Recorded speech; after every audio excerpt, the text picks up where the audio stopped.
लगाण वर्षा रे बेहाल कंधमालवासी गत 3 दिन धरी लगाण वर्षा जारी रही जलमग्न हो पड़ी जिलार फुलबाणी फिरुंगिया चकापाद दारिंगबाड़ी बालीगुड़ा भित्तिमुड़ीबंध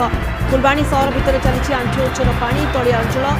एवं नदीकूल मानकरे रहिथिबा घरे पानी पशुवा देखा मिली सेबरी फुलबाणी स्थित शनि मंदिर और प्रकृति विहार ठारे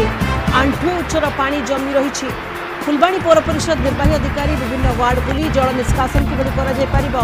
से नहीं समीक्षा करुछंती। वर्षा जोगु जनजीवन अस्तव्यस्त हो पड़ी लगाण वर्षा रे बेहाल कंधमाल जिलावासी वर्षा जारी रही 3 दिन लगाण वर्षा रे कंधमाल जिले में स्थिति सांघातिक। अधिक सूचना कंधमाल जिलावासी हाल बेहाल 3 दिन धरी लगाण वर्षा रे फुलबाणी सहर भितर मध्य पानी चलुची जलार्णव होइछि चारिआड केमिति स्थिति गतकाली लगाण वर्षा आरंभ हो जाए गतकाली अपराह प्रबल वर्षा फल आमर नारायणी पहाड़ अच्छे नारायणी पहाड़ पानी आसी टाउन भितर पशिला जो पर्यांचल जलमग्न होता जेहेतु लगाण वर्षा लगी रही जलमग्न होगी